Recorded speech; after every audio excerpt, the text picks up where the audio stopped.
What's up, y'all? This is Dre Franklin with Build 206, Brothers Uniting Leadership Development, with another episode of Stories from the South End. I got my brother from another on here with me, Deontay.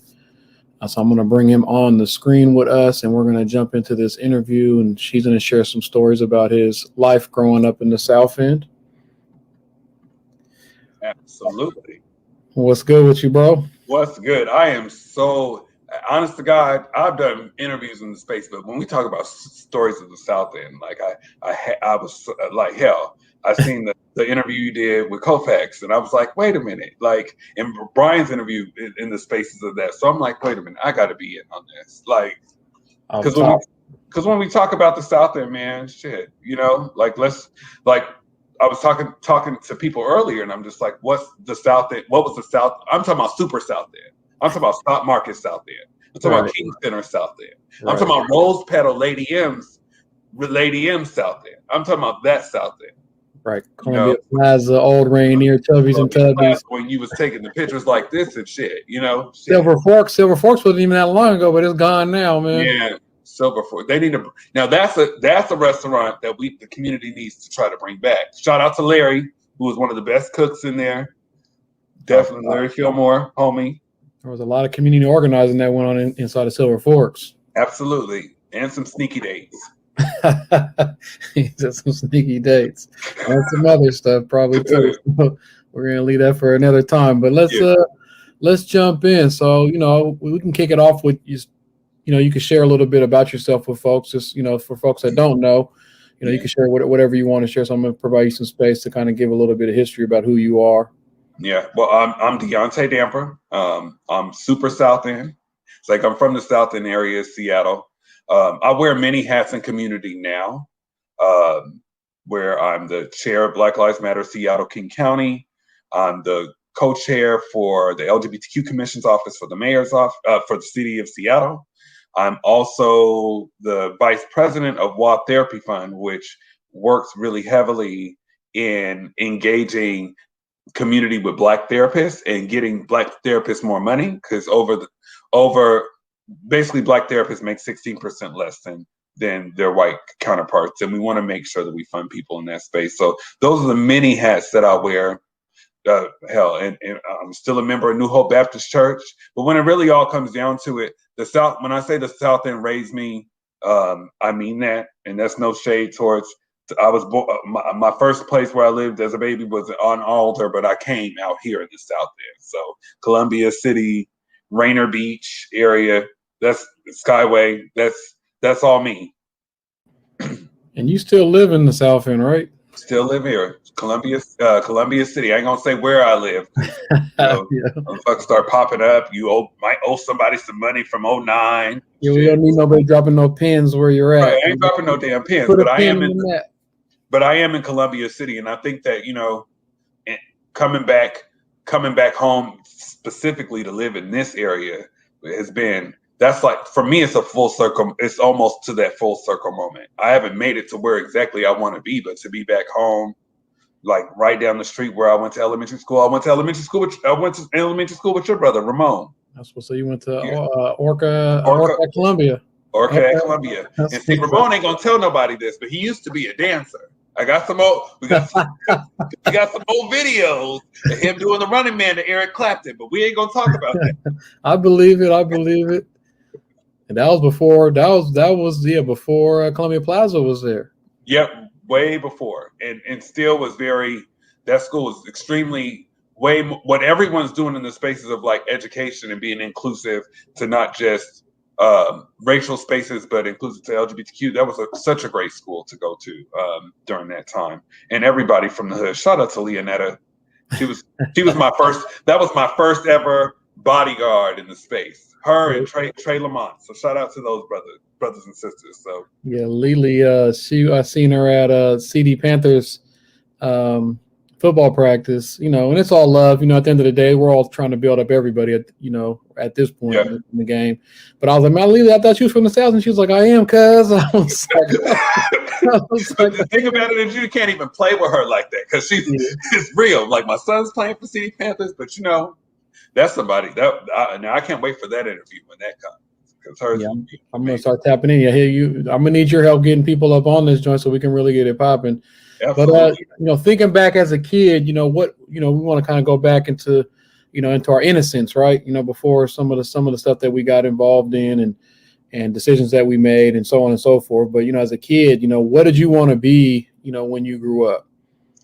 What did I want to be?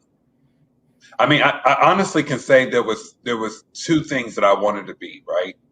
I think I wanted, well, one, I really wanted to be like a reporter. I wanted to be a reporter. I remember doing a project like in the 5th grade, and I was like, that's what I want to do. I want to be like and not really like a reporter. I wanted to be like a talk show host. That's the shit that I wanted to. I wanted to be like Montel Williams and Oprah. That's what I wanted to be. And I think also like hell, and then there was a point in time where I did want to do like acting back in the day. So I was really in little bit in the middle school and elementary school. I was really into performative arts. So I used to do ballet. I did ballet with Pacific Northwest Ballet when I was in the 3rd grade. And when there were shows for the Paramount that had like Broadway shows that would come here, they would scout out young youth. So I did a couple of those during that space, and I was doing a lot of those different plays, just mainly just ensemble stuff. But that was really, those are the two things that I can think of that I wanted to be. Those things changed once I got into high school, though, a lot. Yeah, and that kind of dovetails into our next question. Did things get in the way of you being what you wanted to be? As a kid, you guess your imagination is wild. Opportunities are limitless, right? So I guess creating some space. Did things get in the way? And then if yes, what was that? Hell yeah, things got in the way, right? So when you look at it, right, and people have to understand this, like, yeah, I'm from the Southend area of Seattle. And yeah, I have my culture here. I have my community here. But when it came down to that, I also was dealing with orientation spaces, right? So I am an openly gay man. And I wasn't open at that time as if people didn't know, but I'm quite sure that they did. But I couldn't be myself in the South End. So then I would have to go. So then I go to spaces like Capitol Hill, and it'd be like they would affirm in the space of LGBTQ, and there'll be like I could sneak into the clubs at 16. Shout out to Hilra. But when it came down to it, there was nothing there for me culturally. So the thing that got into the way was I just really didn't know where I fit in at. And it turned into like me leaning on other things such as just clubbing and substances to get out there and just try to find myself. Like I remember when after finishing graduating from high school, I left. I got the hell up out of here. I can go to Florida. There's my community out there. I could be myself. I can create a new narrative for myself, but still not feeling like I can fit. I think I went through years of trying to like figure out who I was, because I also was a codependent person. A lot of people that won't admit that because they think of it as a sign of weakness. But for me, I advocated for everybody in my space, but I really cared about what people thought about me. I really wanted to fit in. It didn't matter if you was gangster. It didn't matter if you or if you was a radio host, or it didn't matter what it was. Like I found myself just being dependent on what people thought about me. And I always kind of was in this big search of like finding out what that looked like for years. So, and at some level, we all, socialize. We all, that's why social media is so big. We care about what people think about us, and especially kids. That definitely is impactful for kids. So I think if you were able to transition into a point where you're more comfortable being who you are, which you should be able to be who you are and safe wherever you're at, right? It's being able to use those stories and the tools that you gain to help others navigate that. And so you kind of tiptoed into it a little bit, maybe some, a little bit getting in the traffic, getting in the mix, getting into trouble, doing things that you. And I'm talking about traffic in the mix. Yeah. So in the mix.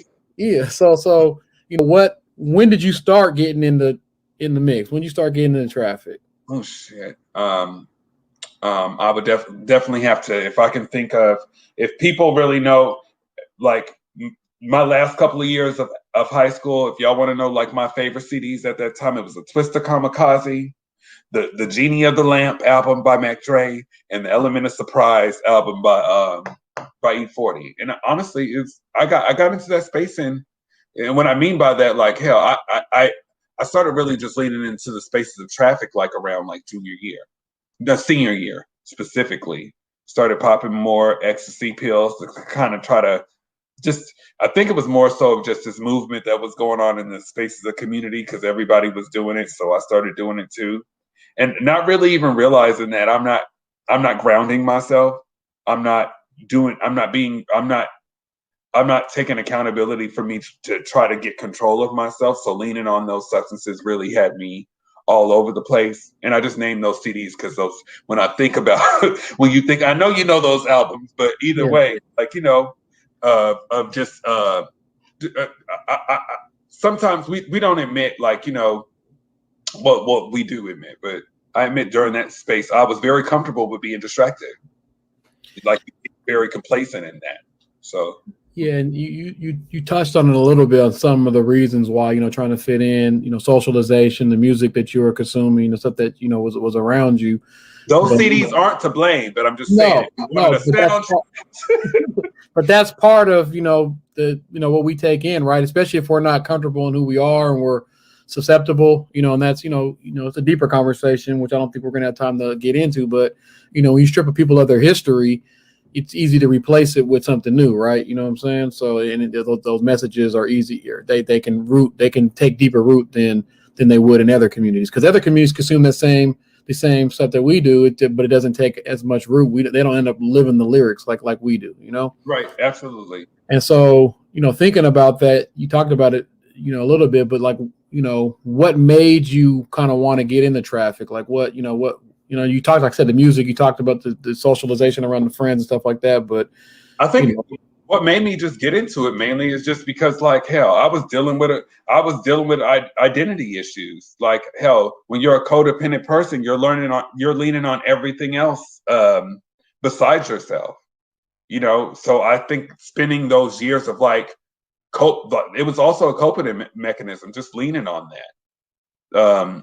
And choosing distraction. I think that sometimes people don't even we don't admit distraction is an option too in between there. Like when you don't make a decision on following through with family and schoolwork. Because I mean, hell, I graduated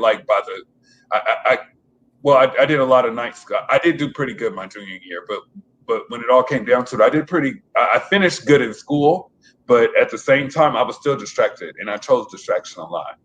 Right. So what could have stopped you from getting in the mix or getting in the traffic? What do you, just thinking back, like what types of supports or things could have helped you not have to be in a situation where you had to struggle with, or be codependent or struggle with, with those types of things? I wouldn't necessarily say like things needed. I think more so it just really just took a time. When we look at the Black community, when we look at our community now, we are just now starting to get into the space of like, oh, okay, well, we are now affirming in the space of being inclusive to LGBTQ folks. The only organization that ever did that back then was POCAN, and that is it. If you can name me another one, I'll pay you $100. But there were no spaces available for people that look like me. Always felt like I had to go find another space. So I think it was more so of the affirming. There wasn't enough affirming for, I think, a little bit of both, right? Finding yourself jumping on white narratives as a person that's LGBTQ has been something that has been is still happening in our community, So I say it's more so in the space of like, I didn't feel comfortable in my community because who the hell affirmed? Back then, nobody was playing that stuff, I have friends now that have reached out to me like, I didn't know, like, I treated you that way, or if I treated you that way, I apologize. And that shit means a lot in the spaces because that shit took time. Like, we went through a phase where it just wasn't cool, or whatever the hell that meant, And I think this is critical at all times, right? But especially with intersectionality within our community, when we're having conversations around public safety and what makes people feel safe, we need to make sure that we're giving everybody a voice to make sure that those things are happening. Like you said, we are in a better place in a lot of areas, but there's also always room to grow and improve. Right. So I appreciate you sharing what could have, those pressures from that made you or didn't make you, it made it easier for you to slip through the cracks or get involved in negative, destructive behavior. Absolutely. Yeah. So thinking about growing up in the South End, what core values did you learn growing up in the South End? Honest to God, and when I think about values, I think about my father. My dad worked at the shipyard, for years, and until 1990, where he started his own business. So if y'all ever hear about Blue Street Towing, that is my dad. Stayed relentless, opened up his own shops. When Saturday mornings, when we were at home from school, or when we were ever home from school, even when we were sick, we were getting in the car with him as he took us on his toes. He remained relentless. When he had to go do door unlocks, he brought us with him in the spaces and teaching us finding your own lane. I wish I would have leaned more on that understanding instead of rebelling from that space. But my father taught me how to be relentless and always learn how to create your own lane. I didn't know Dan Pierre was your dad. Yeah. Man, I was on the auctions. I bought tow trucks and stuff, kind of modeling what it was. But I mean, if anybody's really from the South and they done got a tow from Blue Street Towing, you're right. You got a tow from. I might have this number still in my phone. Yeah, I'm quite sure. I'm quite sure. Still the same.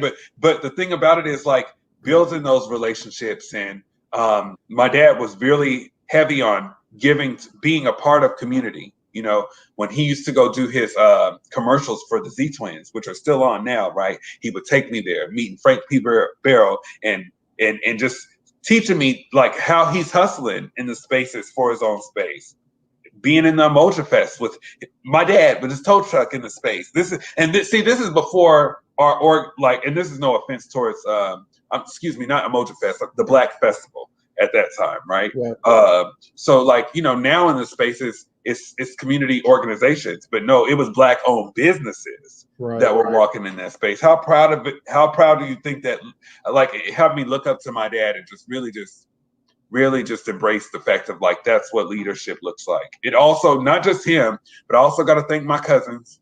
I got 3 cousins that were pretty good in fucking football in high school. And they always just made sure I never was, how can I put it? Wasn't never going to be no crying in our space. When it came down to it, I could never say can't with my cousins. Shout out to Damon, Komar, and Galen. I love them to death, but they always pushed me to try to be the best that I could be. Now, sports wasn't my damn thing, but they tried. I got to give some credit in that space. But I learned a lot. I learned a lot from them. You know what I mean? For sure. So, have you been locked up before? Oh, yes. And couple times. Did that change you? Absolutely. I went through a space where I allegedly committed a battery, and they put me on probation for it, and I was still just cutting up and doing extra stuff, and I ended up violating my probation, and they gave me 24 months in prison. So I wasn't, and this ain't no Seattle prison. I was down in the Florida camp. So if people look at the movie Life, you know how they're working on the side of the road. They don't have a strong Parks and Rec there. The prison, the people that are in prison are the Parks and Rec. So I had to do that. I did 17 out of 24 months. And before that, I did 6 months out of 12 at that same road prison. So I did that for about a year.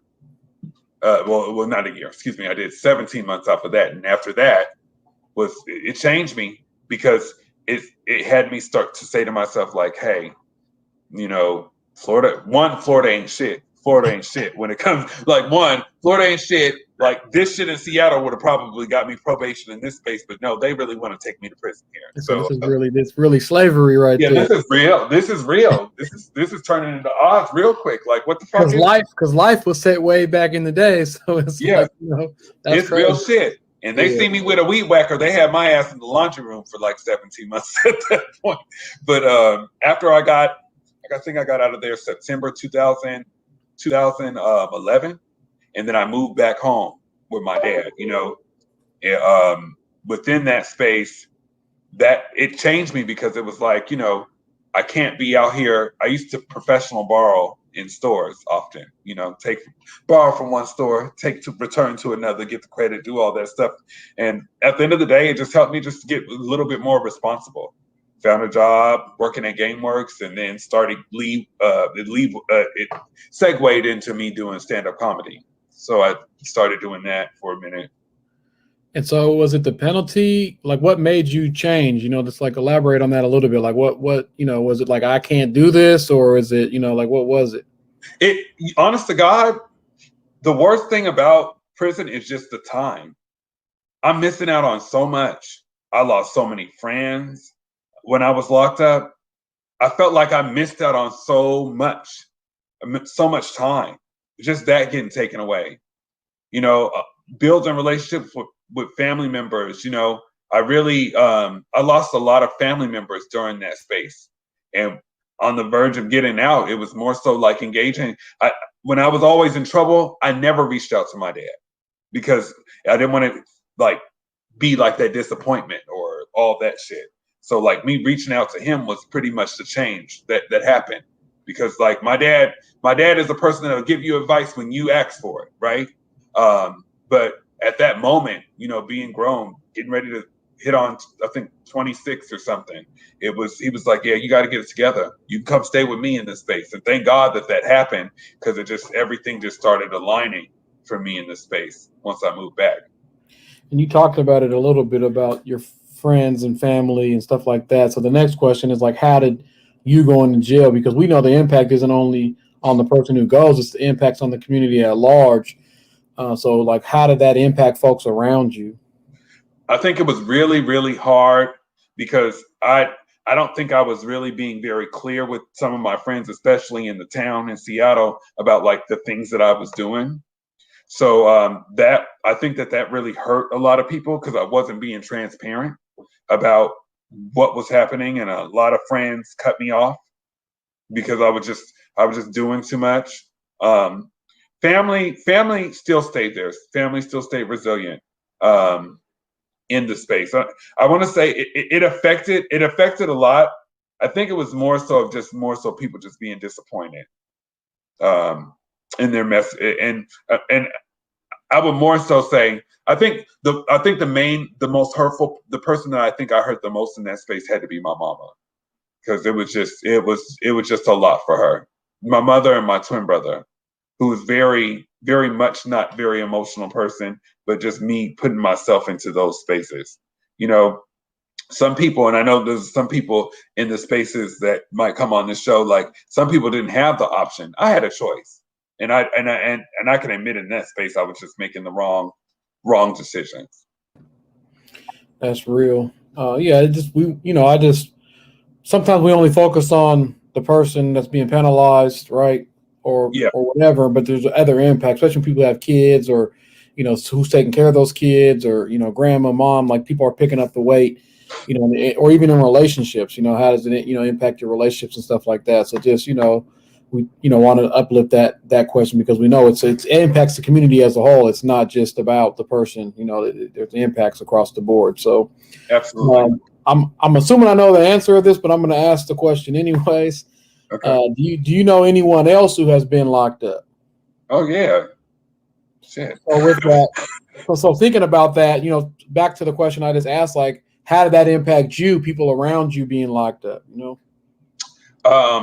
Like back then, it impacted me a lot, because I think a lot of I had a friend like fresh out of high school, get 25 years for a shooting that they did, and that was a lot, because they grew up like me. They had a choice, and they, like, I wouldn't want to say they made the wrong decision. They were defending themselves. So but it was a lot. I had a couple of friends, I won't name drop them, but that got locked up. And the only thing that I thought to myself in those spaces, and even still now, making sure that I show up for them, whether it's like visiting them. It's not even the fact of what you send to them. They got babies out here. You should be showing up for their birthday parties, or seeing if the baby mama or baby daddy need anything, or grandma, if their grandma needs anything in the space. So I want to say it affected. There was no.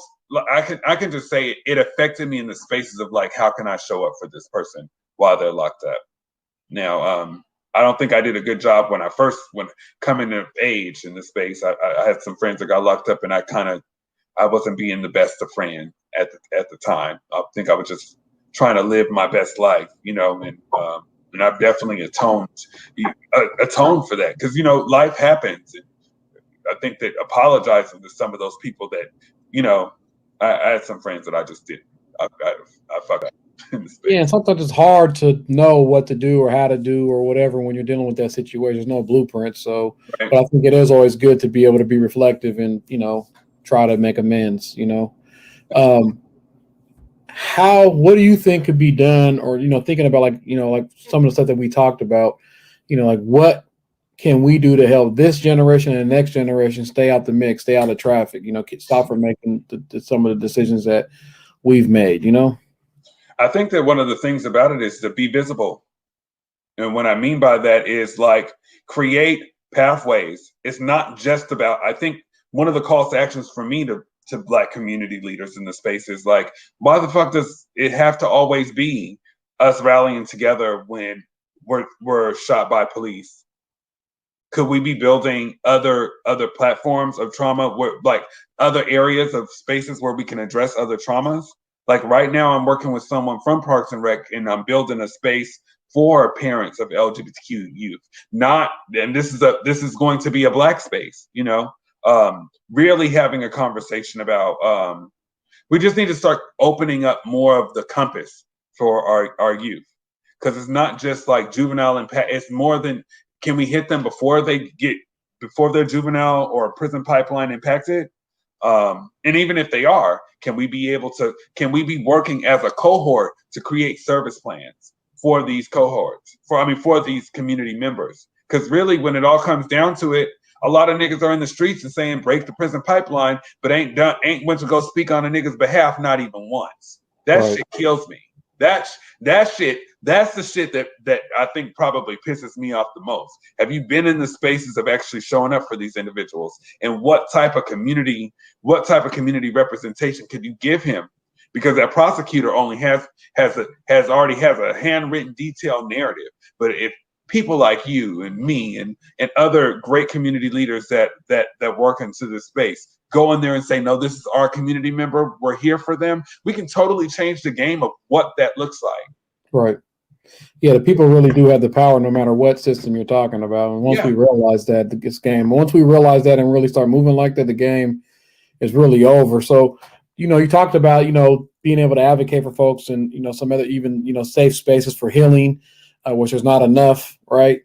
Sometimes a lot of the resources that are coming out or programs is always about, fix broken people when really we're not the issue. It's all these systems, and it's like fix broken people by putting them back into broken systems. You know what I mean? So it's like right. all the way backward. It's really an abusive relationship. But, you spoke about it a little bit. So just, thinking outside the box, like what supports do they and their families need? Because it's like you said, it's not just about the individual. A lot of times there's a structure around them that needs to be in place, and people need support. Like if kids are wilding out or whatever it is, like I know my mom, she had 5 kids and, we didn't have no dad. And it was like, there's only so much she really needed support from the community and providers and stuff, that were getting resources to do this, to really help reel us back in, because we were, it was some other. So, what do you think? Just like I said, being creative, what supports do we need, and especially if we're having conversations around defund, what are we going to fund? Like, are we going to fund the same stuff, or are we going to try to be creative? No, we don't need to fund the same shit. That's just my personal opinion. Like all these other organizations or other community spaces that talk about defunding, well, the shit don't need to go to you because the shit didn't work before. So what can we be doing in the spaces of building what that looks like? And I'm talking about the whole diaspora of Black, from our elders. I think that we need to be doing something more to push in the spaces for our youth and our elders, especially our elders. And I think that we're not. I think that when it comes down to it, we need to be having more community events. Since everything is opening back up, and I mean, like things like that can bring us back together. And I'm not just talking about just like pitch a tent and we just do stuff. I don't know, talent shows. Let's start spotlighting our youth in the spaces of arts. Let's start having $5,000 prizes for artists 13 and under. People might think that that's very minimal, but it's something to me that I think would be great. I think that if we're going to defund police, I think we need to make sure that we're investing the money into some of our youth that are in some of the high school students that might be in these little league programs. Why can't we give them scholarships for 2 years in the space? That people might think that that's really small, but there's some youth that can't afford that shit. I mean, youth parents that can't afford that shit. And we need to come up with a damn mutual aid fund in the spaces to make sure, because I think that we need to also come to the understanding, like violence, we can have the tools to stop the violence in the community, but we need a fund specifically. The majority of that, some of that money needs to be going towards for those parents that are losing those people. I would say at least 100,000 of that a year, well, at least 100,000 of that a year should go towards that. Not saying, we're not hoping that happens, but the shit's been not to say we have the power to stop it, but we do have a space to, when we're talking about it, we want to make sure that we're in the space to protect people. Yeah, and people need the resources. They need to navigate that process too, because nobody plans for that, right? You know what I mean? Right. Yeah, people have life insurance and all that, but nobody plans for that tragedy to happen. And then now on top of that, you're in a capitalist society. Now on top of that, you got to deal with this financial hardship and trying to process. Then you got to put on a damn GoFundMe. Then you know what I mean, and it's like, that's a lot. And then it's not just for the youth that are getting shot. I'm also talking about our elders. There's a lot of elders that are in the spaces that haven't. We need to have a fund to help our Black and brown elders in the spaces to make sure that their life insurances are covered. There are not very many programs that actually help people cover that, and it's people don't think that that's essential, but right. It's super duper important in the spaces for our community members, especially our elders that don't have those, that might not have the niece and nephew that's checking on them, or their grandchild that's checking on them in that space, or might be giving so much to community that it doesn't even cross their mind. Right.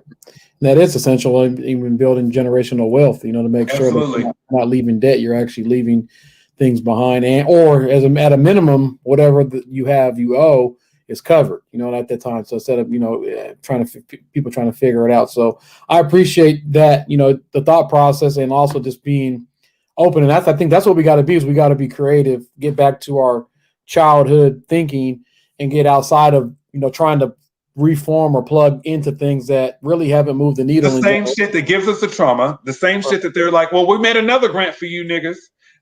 And here you go. It's about school to prison pipeline, just like how you said. Oh, it's about police accountability in the or youth in between this age. And we might give you guys housing. It just gives you first and deposit. Right. But all that shit is not. That shit's really performative.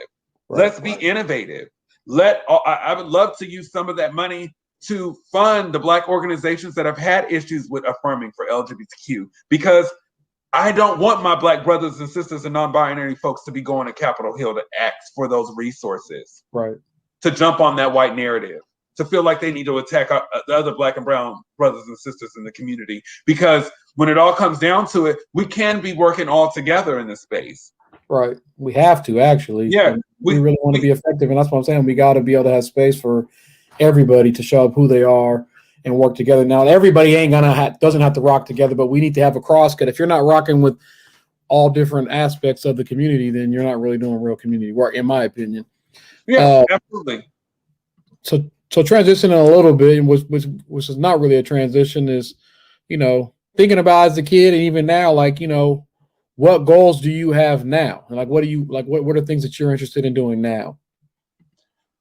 I mean, man, I think that one of the things about it is my goals are limitless, especially when it comes to community advocacy. I just put in a form of, well, my business form to get my business license this week. So I'm officially starting my own program, and I'm not going to jumpstart it for another year or so, but I just wanted to make sure I did it. And it's called Brother, which is an acronym for Blacks Recovering, Overcoming Trauma, Health, and Awareness.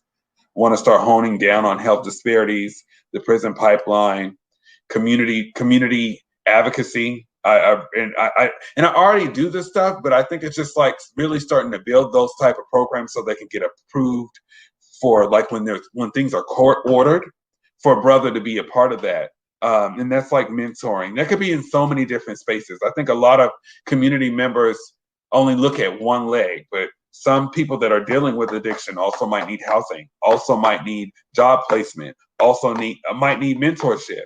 So that's one of the things that I'm thinking about in the spaces of the future.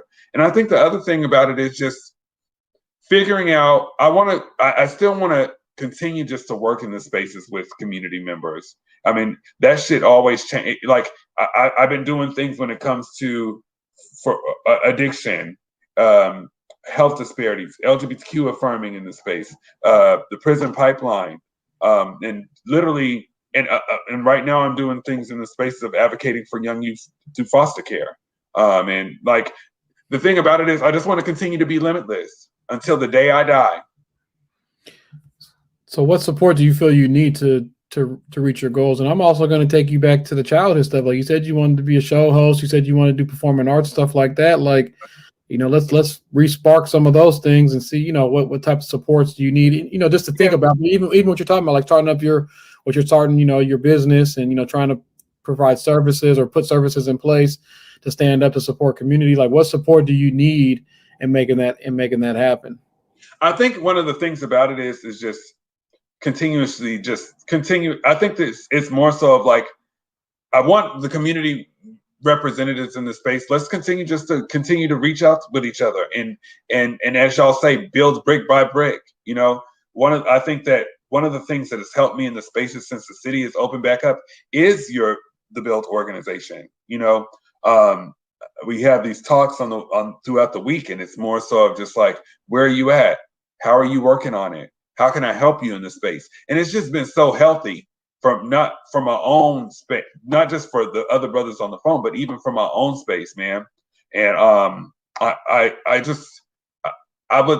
only thing I could just say is just continue just to reach out to community members. I don't really know what to ask community at this point, but I'm just more so just like, let's just continue to show up for one another. It's a mutual thing, right? So yeah, if that answers your question, I'm sorry. Yeah, it did. And that's what I mean, sometimes it's the simple things is, hey, how are you doing? How was your week? What do you got planned for today? Just having that space to be able to have simple communication. Right. It's not rocket science. It's as Rico would say, it's social science. Like it's it's like just checking in on one another in an authentic way, not looking for nothing or how can I leverage you to do some other shit. It's really like, brother, how are you? How can I support you, and vice versa? Let me get some of this stuff that's it's kind of therapeutic, right? To be able to be in space with folks, shoot the shit. Yeah. With no real agenda, no action steps that are coming, but action's gonna come because once you build the relationships, then it's everything else is layups, Yeah, absolutely. So what have you done during this time, this past year, in general, like really to take care of yourself? That's a good damn question. Last year during the pandemic, it was really a lot because I was so used to just being busy and everything just cut off. And I literally went through, my depression got so deep to where I relapsed. Haven't talked about that in the space, but at the end of the day, this is South End. I'm just gonna keep it real. I relapsed, and it was something, and it happened so quick. But I thank God for my community people in the space. So going to therapy was extremely important. I have walked a little bit. I ain't doing the 10 miles like yourself, brother. But I think that one of the things about it is being very learning to create that boundary, like when I don't have the capacity, when something's going on, I'm so used to saying, oh, I'll keep on doing it, or I'll work with it, or oh, that's okay. No, I'm learning that I encourage people in our community, learn the power of no. Because you saying yes all the time will turn into something very unhealthy. And then you find yourself being stretched so thin and end up in places like no different from myself or other people in the space. And it's really essential to know the power of no, and be careful what you spiritually eat. I've been careful what I spiritually eat from people.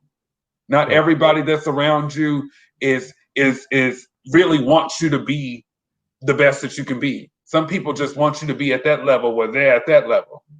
Or some people are at that level and want you to come back down to that level. So learning that boundary of and knowing what you spiritually eat from people is extremely important for when we get back outside. So that's real. And I appreciate your transparency on what you've been through, and just know that there's no ups without downs, right? There's no good without bad. So it's all part of life. So I appreciate your transparency, because like sometimes we want to front like not like everything's all good and all gravy, right? Absolutely. I think like doing the stuff with like the NAACP, the other organizations like the NAACP, and you see all these things, that the accolades and all this stuff. The minute I relapsed, I thought to myself, like, oh my God, what is people going to think about me? Oh shit, I gotta quit. Oh, I don't know what I'm going to do. How bad is this? Fuck that. Fall 7 times, stand up 8. Right. My story I will continue to have ups and downs, because that's what life is all about. If you are just living just a straight and narrow life, then you ain't living. And at the end of the day, I will always be a person living with HIV. I will always be a person, a part of the LGBTQ community, and I will always be a person that's in recovery. And at the end of the day, if I can't be transparent with my community about what the fuck that looks like, then ain't nobody serving shit. Right. Ain't nobody doing the job that they claim to be doing. If they choose to knock me because of that specific thing, then fuck them. They're not the community leader that I want to work with. Right. That's and people want to highlight DMX and all that other shit, but who are you showing up for that went through a space of addiction? Because we got them right here. Right. That's real. And that's what I'm saying. That's why I asked that question around, like, what are we doing? Because one, we need to hear people, if we are doing a good job on taking care of ourselves, people need to hear that, right? Yeah. Especially as Black men, you know what I'm saying? We need to be able to say, this is what we're doing to take care of ourselves. And if we're not, it's an opportunity for us to challenge and community to check in and friends to check in and say, hey, brother, like, let's, as a matter of fact, like, I'll challenge you, like, we can get in some walks. I've been doing at least 2 miles a day for the last. I'll give you 2. Sorry, excuse me, brother. I'll give you 2, but I ain't doing no damn 10. I mean, no, I didn't. It wasn't 10 straight. I did 3 different walks, so it was like a 4 mile, and 6 mile, and a 2 mile. But yeah, this is a walking motherfucker here. I'm sorry for cussing, but hell, it's all good. It's crawl, walk, run, man. Like that's kind of been like my outlet, stress reliever. Let me get out, take a break, put things on pause, and let's go. You know what I mean? So it's becoming a little bit addictive. I already got an addictive personality when it comes to doing stuff. So yeah, well, let me know the next walk that you have that's under 2. That's under 2. We'll text and lock down a time that works for both of us, and we'll make it happen. So that's easy. Because I'm walking every day, so it's just when it fits into the schedule. So we'll have to just coordinate a time. It's nothing. So the last question I have is not really a question for you. I try to be equitable. I've been kind of controlling the conversation. So really, the last question is: do you have any questions for me? Yes. What advice would you give to the youth in the spaces of this community right now? What call to action would you give to the youth? Understand the power that youth have. I mean, any movement that was really anything has always, the fuel, the fuel for the fire has always been young folks, from the civil rights movement to the Black Lives Matter movement to anything else. It's really like this, understanding the power that they really have, understand that those teachers in the schools work for you, all these service providers, all these different people that say that they're doing this, that they actually work for you. They're your employee, so really understanding that and holding them accountable and asserting yourself. It'll be uncomfortable a little bit because there's a power and control dynamic because it's an adult or authority figure. But at the end of the day, if all kids decide they weren't going to school, guess what? Some things would change. You know what I mean? So that's what I would say is really understanding the power that you have, you know, and, you know, don't get caught up in the moment because, you know, there's chapters for everything. I know sometimes people really get, like you talked about a little bit, like worried about what people think about you. But, you know, a lot of times those chapters are very short and your life is, you know, hopefully long and fruitful, you know, and that chapter may not be there. You may not be reading the same chapter 5-10 years from now, you know, so those people that you're worried about, you know, concerned about, probably aren't going to be around you in 5-10 years from now. And then if you continue doing things to impress them, you may end up in a place or in situations that you don't want to be. And then a lot of times they're really going to be MIA in those types of situations. You know, I always say, you know, or E40 said, when you're up, everybody's around. When you're down, no one can be found. You know what I'm saying? That's a real bar. So really that, you know, just making sure that, you know, you're making decisions. You're hanging around people who you want to be, really reflecting that you're making moves, which is hard when you're a kid. When you're an adolescent, even as an adult, sometimes it's hard to be like, am I really who I want to be? Am I really making moves? Is this really what I want to do? But really, the power, I think I would really, you know, encourage them to assert the power that they really have and understand that there's a lot of things moving around that's really about them. You know what I mean? Mm-hmm. It's really people have jobs because of kids and youth. Yeah. So really asserting that. So that would be my, you know, free game to them if it was game. Yeah, that was game.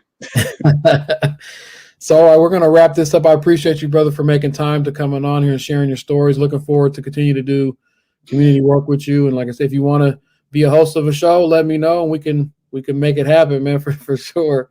Absolutely. So I appreciate you. Thank you very much for having me. All right, bro. Peace. All right. Once again, that's the episode of Stories from the South End, Brothers Uniting Leadership Development. We're trying to create opportunities for people to have voices out here, and definitely want to highlight amazing folks that grew up in the South End of Seattle, Super South End. So until next time, all right, peace.